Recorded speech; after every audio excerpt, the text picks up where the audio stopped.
In our headlines on this Monday afternoon, October 16th, here in South Korea. Concerns of a ground offensive into Gaza by Israel are being aggravated by an ominous warning from Iran as US President Joe Biden, for his part, claims it would be, quote, a mistake for Israel to occupy Gaza again.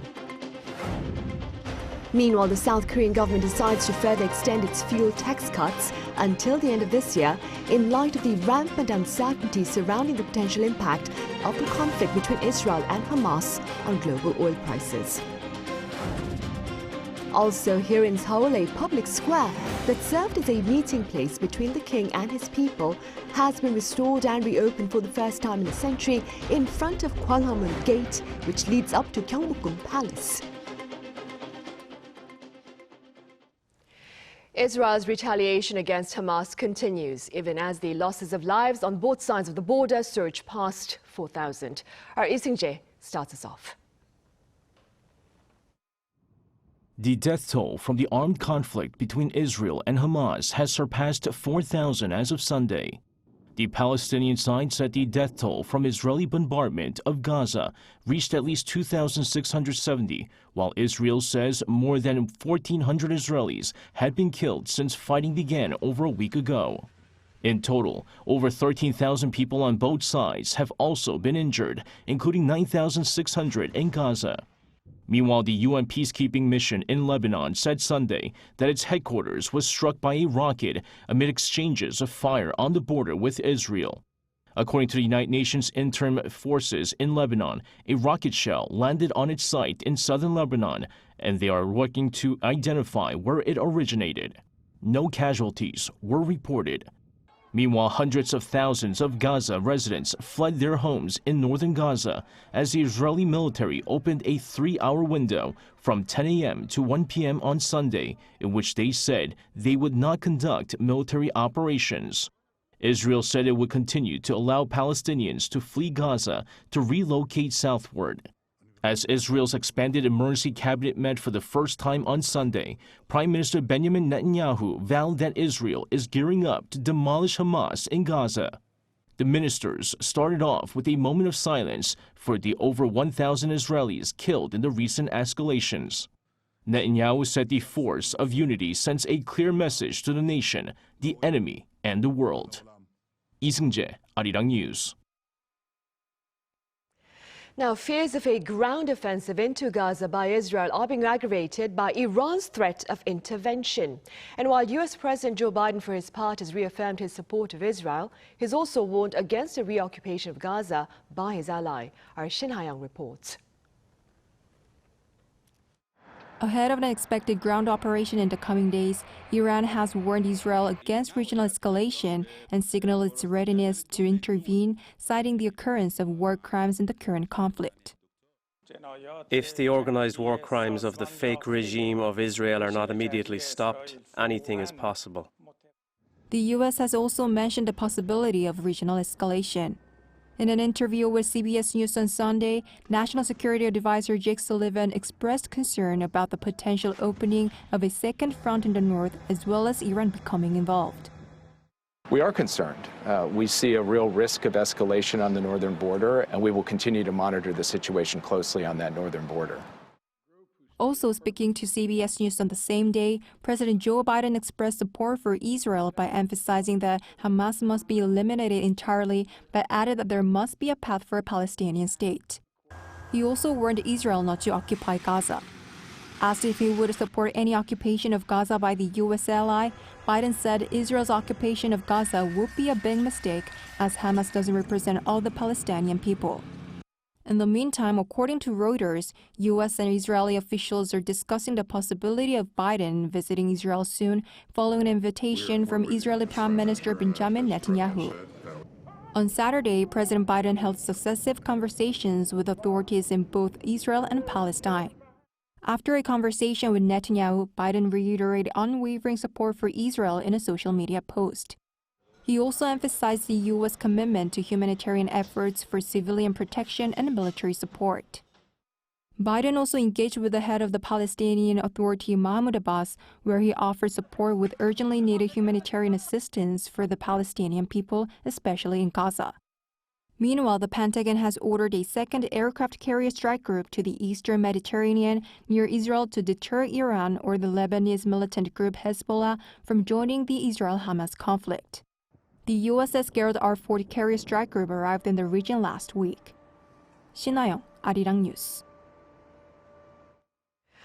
And neighboring Japan has thanked Korea for flying out dozens of Japanese nationals from Israel. According to Seoul's foreign ministry, newly appointed Japanese Foreign Minister Yoko Kamikawa relayed her government's appreciation to Foreign Minister Park Jin during talks over the phone. A South Korean military aircraft flew 163 South Koreans, as well as 51 Japanese people and 6 Singaporeans from Israel this past Saturday. The KC-330 tanker transport aircraft was sent to the Middle East last Friday. Earlier, that is last Wednesday, a Korean air flight carried back 192 Koreans from Israel. Meanwhile, authorities here have decided to further extend fuel tax cuts in line with efforts to better contain the potential ripple effects of the conflict in the Middle East on global oil prices. Our Moon Hye-ryan has details. South Korea will be extending its fuel tax cut until the end of the year amid concerns regarding supply due to the conflict between Israel and the Palestinian militant group Hamas. During an emergency economic meeting on Monday, Finance Minister Chuu stated that the government will prioritize people's livelihoods as the world grapples with economic uncertainties. We will be making all efforts to stabilize livelihoods and prices by focusing on the management of food and energy prices. The tax cuts, which were lowered to 25% for gasoline and 37% for diesel in January this year, were initially put in place to help curb inflationary pressure amid rising oil prices. This isn't the first time the government has given an extension. It was extended once back in April and then again in August. The most recent extension was set to expire at the end of this month amid a fall in the country's tax revenues, but the conflict between Israel and Hamas prompted Seoul to extend it further. Energy and supply chains could be at risk depending on how the conflict develops, and we cannot exclude the possibility of facing difficulties despite global inflation seemingly slowing.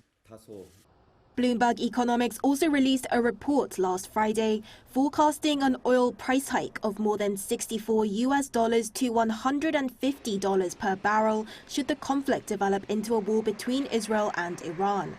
Iran is not only a major source of oil, but it also controls the Strait of Hormuz, through which over a fifth of the world's oil is transported.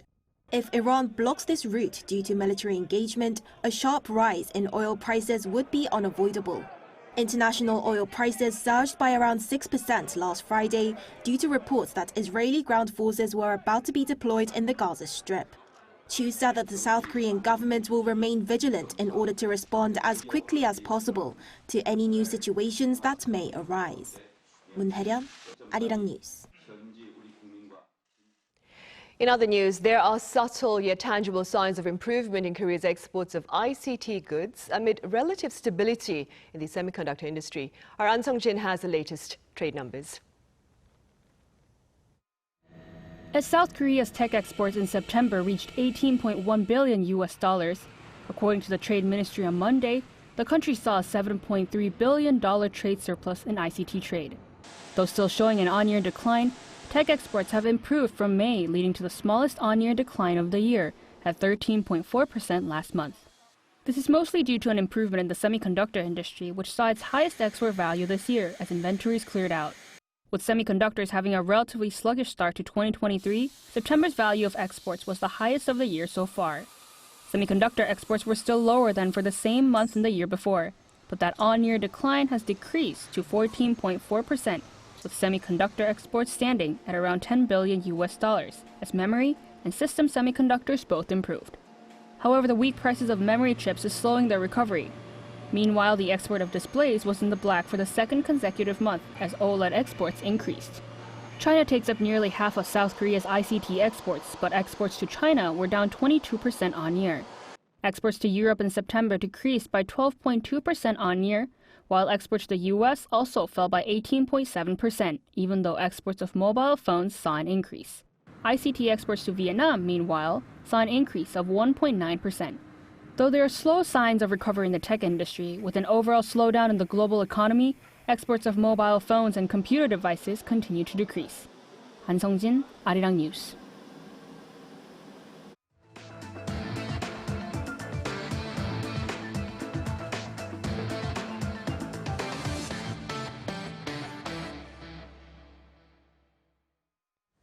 In Jakarta, Indonesia on this Monday, nuclear delegates representing Seoul, Tokyo and Washington are meeting to address Pyongyang's nuclear ambitions. South Korea's Special Representative for Korean Peninsula Peace and Security Affairs, Kim Gon, is sitting down with his Japanese and U.S. counterparts Hiroyuki Namatsu and Song Kim.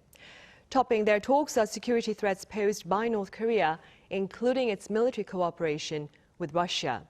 This latest interaction follows claims by the Biden administration last Friday of evidence that North Korea had delivered weapons to Russia last month. Here in Seoul, a public square that previously served as a place of meeting between the king and his people has been restored and reopened for the first time in a century. It's located in front of Gwanghwamun Gate, which leads up to Gyeongbokgung Palace. Our Lee Kyung-eun has a glimpse. This square platform in front of Gwanghwamun Gate in central Seoul used to be where the kings of the Joseon dynasty met the people. The ceremonial stage, known as World that they used to be built in front of major palaces, has been restored to its original state for the first time since it was destroyed during the Japanese colonial rule. The wall day in Gwanghwamun, which was damaged by Japanese colonialism exactly 100 years ago, was restored. It was finally restored to its full shape. Perfecting the restoration are the pair of Seosusang, statues of a mythical animal that's believed to have appeared when the king's leadership was respected. And Gwanghwamun Gate, which serves as the main front entrance to Gyeongbokgung Palace, has been given a new signboard with Chinese letters in gold. I hope this becomes a time to reflect on how hard it is to restore damaged cultural heritage. Thousands of people gathered at the site to celebrate the restoration of the historical site. The Culture Ministry hopes that what once connected the king and the people to serve as a bridge for the country and foreign visitors. More restoration of the site is expected to follow until 2025. Lee Kyung-eun, Arirang News. Korea's southern port city of Busan has just released a song to support its bid to bring home the 2030 World Expo. It's called Keep Going and features K-pop star Chuu and the 2030 Busan Expo global supporters. The song is up on Busan's official bid website and YouTube channel. Meanwhile, the host city of the 2030 World Expo will be chosen by BIE member states at the 173rd General Assembly on November 28th. Busan is up against Rome and Riyadh. Over in Sejong City, a trial is underway for a robot patrolling streets there to ensure broader public safety. Our Ian Jin tells us how. This four-legged robot approaches with its headlight on. It discovers a man collapsed on the ground and sends live video footage to a nearby device. This artificial intelligence robot is in charge of patrolling the Kumgang pedestrian bridge in Sejong City. It can climb stairs, avoid obstacles in its way, and even find a charging station on its own. A thermal camera and a 360-degree camera have been added to the robot to increase functionality for detecting dangerous situations, including fires. The goal is to build a system where these AI robots send live surveillance footage to the Urban Integrated Information Center from where the city's CCTV network is controlled so that firefighters and police can respond quickly to any situation. Existing robots were focused on mobility and autonomous walking, but we've added a function that uses AI data to detect abnormal behaviors like people collapsing and report incidents to the Urban Integrated Information Center. Patrol robots have been on trial in some communities, but this is the first time that they've been operated by a local government. Sejong City plans to run trial operations this year and introduce additional robots next year after adjusting for any shortcomings. Understanding it as robots doing things humans can't do or things that are difficult for humans, I think this will play a role in reinforcing human duties while promoting safety. A world where artificial intelligence robots patrol for the safety of humans is no longer an image of the future, but a reality right now. Ian-jin, Arirang News. Meanwhile, a rather disturbing phenomenon in the Arctic sea ice has pundits warning of extreme weather conditions this winter as well. Our Chuu explains. This graphic shows the thickness of Arctic sea ice over 2 months from June. The closer the color is to blue, it means the ice is thinner. The graphic shows that the color is gradually darkening and spreading toward the center of the Arctic Ocean. This phenomenon of ice thinning to less than 1 meter thick and forming holes is called polar polynya.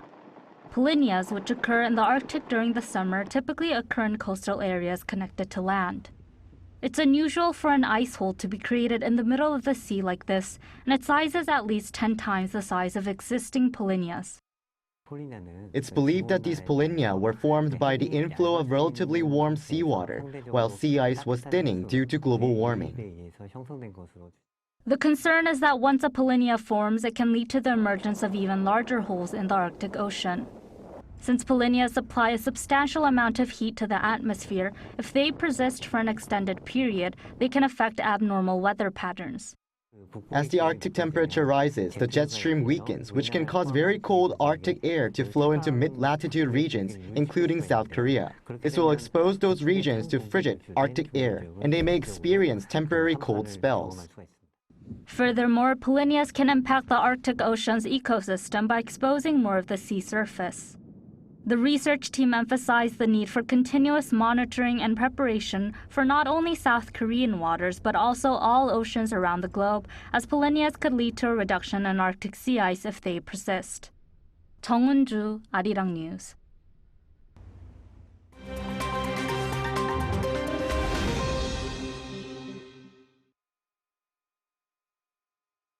Let's take a look at what's going on in the world now.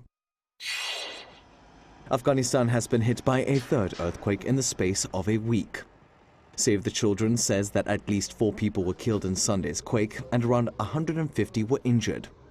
According to the U.S. Geological Survey, the 6.3 magnitude earthquake struck near the city of Herat at a depth of 8 kilometers. Medicine Sans Frontiers says the number of deaths is unlikely to climb as people are on high alert and are sleeping outdoors. It comes after an initial earthquake the previous weekend, which the Taliban said killed more than 2,000 people, most of whom were women and children. It also flattened some villages and destroyed several homes. A second earthquake, days later in the same region, triggered landslides that also destroyed dozens of houses. Poland's right-wing populist Law and Justice Party looks set to lose its majority in parliament following national elections over the weekend. Exit polls predict the party will win 36.8% of the vote, but that it won't have enough coalition support to remain in power. Instead, the centrist opposition Civic Coalition Party, with 31.6%, is more likely to form a successful political alliance with smaller parties. According to exit polls, the party has more than 248 of the 460-seat lower house of parliament, giving it enough support to end the sitting government's 8-year rule. This year, elections also included referendums on issues such as raising the retirement age and the number of migrants allowed to enter Poland. Sky gazers across the Americas gathered over the weekend to observe a solar eclipse. Called an annular solar eclipse, the phenomenon occurs when the moon is at its farthest point in its orbit from Earth. The positioning means that the moon cannot block the sun completely, creating a visual ring of fire. It lasts for just a few minutes. The eclipse started on Saturday in the U.S. Pacific Northwest and then crossed over parts of Mexico, Honduras, Colombia, and Brazil. The next eclipse of its kind will take place in October 2024 and will be visible in parts of Chile and Argentina. And finally, Three's Company actor Suzanne Somers has died aged 76. According to her publicist, Somers died peacefully at her home on Sunday, surrounded by family, just a day before her 77th birthday. Her death comes after the actress revealed back in July that she had a recurrence of breast cancer. She had been battling the disease on and off since 2000. Summers is best known for her role as Chrissy Snow in the award-winning sitcom Three's Company and for her later work in Step by Step. Outside of acting, she wrote 25 books on various topics, from diet and nutrition to poetry, and even became a New York Times best-selling author. Matthew Ashley, Arirang News.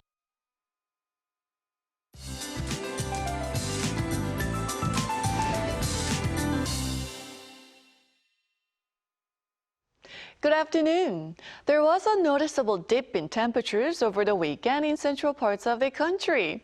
I wish I had a warmer jacket on when I stepped outside this morning. It felt so much colder. A chilly wind dragged down feels-like temperatures even further, and afternoon highs are also a couple of degrees lower than the same time yesterday. And we'll need to brace for an even chillier start to tomorrow, perhaps wear a light winter jacket. We're having sunny skies dominating across Korea, except in the East Coast regions, with 5 to 10 millimeters of rainfall expected today. Highs are breezier than Sunday in most places, and the capital area hovering in the upper teens. But as long as you dress well for the weather, it's a good day to spend some time outside today. There will be rain at the end of this week, and look what that rain will bring to the country this weekend. Seoul is forecast to wake up to a low of 4 degrees Celsius, but the weekend's autumn cold snap will be short-lived. That's Korea for you, and here's a look at the international weather conditions.